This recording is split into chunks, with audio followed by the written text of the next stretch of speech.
उत्तर प्रदेश के चित्रकूट से बड़ी खबर। चित्रकूट में उप मुख्यमंत्री केशव प्रसाद मौर्य का हुआ आगमन। केशव प्रसाद मौर्य ने मीडिया कर्मियों से की प्रेस वार्ता।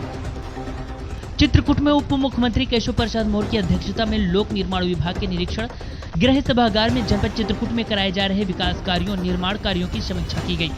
उप मुख्यमंत्री केशव प्रसाद मौर्य ने महात्मा गांधी राष्ट्रीय रोजगार गारंटी योजना, राष्ट्रीय ग्रामीण आजीविका मिशन, प्रधानमंत्री आवास योजना ग्रामीण, मुख्यमंत्री आवास योजना ग्रामीण, विधायक क्षेत्र के विकास निधि योजना जैसे विभिन्न योजनाओं आदि निर्माण कार्यों की प्रगति के बारे में विस्तृत समीक्षा करते हुए उन्होंने जनपद चित्रकूट के अधिकारियों को निर्देश दिया कि जनपद चित्रकूट आकांक्षी जनपद है। यहाँ पर जो भी विकास कार्य कराए जाएं, ये सरकार की मंशा है कि अनुरूप गुणवत्ता पूर्ण होने चाहिए। प्रधानमंत्री आवास योजना, मुख्यमंत्री आवास योजना में लाभार्थियों के साथ कोई भी भेदभाव नहीं होना चाहिए। हर योजना का लाभ जनपद के पात्र लोगों को मिले, ये आप सभी लोगों को सुनिश्चित करें। सभी खंड विकास अधिकारी अपने अपने विकास खंडों के अंतर्गत भारत सरकार तथा प्रदेश सरकार की जो गरीब कल्याण, महिला सशक्तिकरण आदि योजनाएं हैं जो संचालित हो रही हैं, उनका 100% लाभ आम जनमानस को मिलना चाहिए। जो निर्माण कार्य हो रहे हैं वो सही तरीके से कराए जाए। किसानों को खाद की समस्या नहीं होनी चाहिए। हर घर जल नल योजना के अंतर्गत जो शुद्ध पेयजल पहुंचाया जा रहा है उनमें प्रगति कराई जाए। जनप्रतिनिधियों द्वारा जो भी कार्य के लिए आप लोगों से कहा जाए उस कार्य का 100% अनुपालन होना चाहिए। अगर मुझे कहीं से कोई शिकायत जनप्रतिनिधियों के माध्यम से दी गई तो संबंधित अधिकारियों के खिलाफ कार्रवाई की जाएगी। कार्यकर्ताओं की जो भी समस्या हो उसका समाधान सभी अधिकारी अवश्य करें। जनपद चित्रकूट आकांक्षी जनपद है। यहाँ पर पर्यटन विकास को लेकर भगवान कामतानाथ की तीर्थ नगरी में चित्रकूट के विकास के लिए हमारी सरकार लगातार प्रयासरत है। इस मौके पर सभी अधिकारी गण सहित अन्य भारतीय जनता पार्टी के पदाधिकारी एवं कार्यकर्ता भारी संख्या में मौजूद रहे। द भारत न्यूज टीवी के लिए चित्रकूट से बुद्ध नारायण विश्वकर्मा की रिपोर्ट। आज यहाँ पर और सम्मेलन है, उस सम्मेलन में भी मैं सहभाग करूँगा और फिर भगवान के दर्शनों उपरांत जाना रहेगा। लेकिन अभी मैं ये जरूर तय करके जाऊँगा कि 2027 के विधानसभा चुनाव में हम लोग 2017 दोहराएंगे। समाजवादी पार्टी का फर्जी जो पीडीए है वह पीडीए की धज्जियां जनता उड़ा देगी, क्योंकि जनता न तो गुंडागर्दी चाहती है, न अपराध चाहती है, न माफियाओं को चाहती है। जनता विकास चाहती है, सुशासन चाहती है, सुरक्षा चाहती है और जो भाजपा ही दे सकती है जनता जानती है। इसे बहुत कोशिश करके तीसरी बार मोदी सरकार बनने से कांग्रेस की अगुवाई में समाजवादी पार्टी सहित सभी दल नहीं रोक पाए और उसी प्रकार से 2027 को लेकर के जो श्री अखिलेश यादव जी मुंगेरी लाल का हसीन सपना देख रहे हैं, जब आँख खुलेगी तो 2017 से भी नीचे नजर में आएगी। देखिए, नेपाल जैसे हालात भारत में कभी इसलिए नहीं होंगे क्योंकि जो भ्रष्टाचार करने वाले थे वो सत्ता से विदा हो गए। जो 100 करोड़ में से 85 करोड़ निकल जाते थे, जो विकास की योजनाओं का पैसा गुंडों और अपराधियों और माफियाओं की तिजोरियों में भरने का रास्ता खोल देते थे, जो आतंकवादियों तक के मुकदमे वापस लेते थे, ऐसे श्री अखिलेश यादव जी को इतना ही मैं कहूँगा कि आजकल श्री राहुल गांधी जी के साथ हैं और अखिलेश यादव जी सत्ता में रह चुके 2012 से 2017 तक।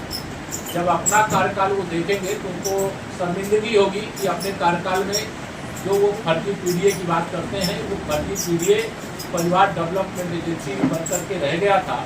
इसलिए 2027 में जो 2024 में उन्हें कुछ सफलता मिल गई थी वह 2027 में दोहराने में कतई कामयाब नहीं होंगे। जनता उनकी असलियत समझ गई है। इसीलिए 2024 के लोकसभा चुनाव के बाद 4 राज्यों के विधानसभा चुनाव हुए, जिसमें से 3 राज्यों में भारतीय जनता पार्टी की सरकार बनी। हरियाणा में तीसरी बार सरकार, महाराष्ट्र में तीसरी बार सरकार, दिल्ली में 26 साल बाद सरकार, झारखंड में हम मुख्य विपक्षी पार्टी हैं और बिहार में हमारी सरकार बनने जा रही है। और 27 में इतनी बड़ी विजय जनता के आशीर्वाद से भारतीय जनता पार्टी गठबंधन यहाँ पर से प्राप्त करेगा, जिसकी कल्पना श्री अखिलेश यादव जी को नहीं है। उनके गुब्बारे की हवा निकल स्पष्ट संदेश है कि वो संविधान सभा की जिनके जयंती की पूर्व संध्या पर समारोह है, वो संविधान सभा के सदस्य थे, देश की संसद के सदस्य थे, जो महान स्वतंत्रता संग्राम सेनानी थे, वो महाराष्ट्र की राजनीति के मतलब प्रमुख स्तंभ थे और उनके कार्यक्रम के लिए मुझे बुलाया गया। उसको जातिवाद के चश्मे से किसी को देखने की जरूरत नहीं। समाज में जो भी पीछे है उसको आगे लाने के लिए, उसको सुधार पहुँचाने के लिए हमको जहाँ भी जाना पड़ेगा वहाँ जाएंगे। इसको जातिवाद नहीं, इसको विकासवाद ये दृष्टिकोण से देखना चाहिए, इसको राष्ट्रवाद की महोदय भारत सोने की चिड़िया था, पेशवा कालीन किला करबी में है, उसे ध्वस्त कर दिया गया, कचरा घर बना दिया गया है। ऐसे में आप क्या चाहते हैं कि पेशवा कालीन जो धरोहर है, इसको कैसे बंधन कराया जाए? इसे राष्ट्रीय धरोहर ये घोषित किया जाए। सरकार को जितनी विरासत की सुरक्षा करते हुए, उनका संरक्षण करते हुए और सर्वांगीण विकास को लेकर के देश में भी प्रदेश में भी डबल इंजन सरकार काम कर रही है।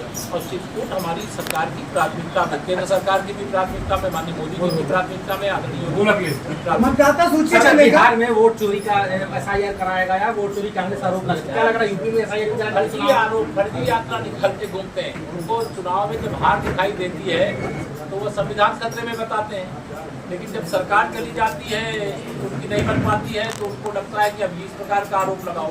एक संवैधानिक पद पर रहने वाले श्री राहुल गांधी जी देश की स्वतंत्रता दिवस समारोह में नहीं जाते, देश के उपराष्ट्रपति के शपथ ग्रहण में नहीं जाते।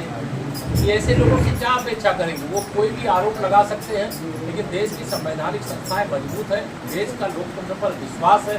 और यह विश्वास श्री राहुल गांधी जी या अखिलेश यादव जी या तेजस्वी यादव जी किसी विदेशी शक्ति के इशारे पर दुष्प्रचार करके इसको तोड़ नहीं सकते।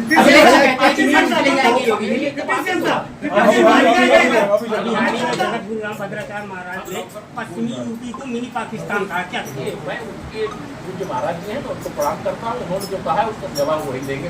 मैं यहाँ गौशालाओं की स्थिति बहुत खराब है। मतदाता सूची को लेकर राहुल गांधी वोट चोर कहते हैं और अखिलेश यादव वोट डकैती कहने लगे हैं। आपके असीम अरुण जी ने कहा कि मतदाता सूची में जो लगातार सत्ता से बेदखल होगा, सत्ता को में बैठे रहना अपना जन्मसिद्ध अधिकार समझता होगा। अगर 2017 से अखिलेश यादव जी सत्ता से बाहर हैं, 2014 से राहुल गांधी जी सत्ता से बाहर हैं, बिहार में थोड़े दिन के लिए तेजस्वी यादव जी जरूर आ गए थे, लेकिन अब वह भी बाहर है। सब अवसाद का शिकार है, मानसिक रूप से बीमार हो गए और सत्ता भी 2047 तक इन लोगों की आने वाली नहीं है। विकसित भारत बनने तक जनता के आशीर्वाद से भारतीय जनता पार्टी की डबल इंजन सरकार है और आगे रहेगी।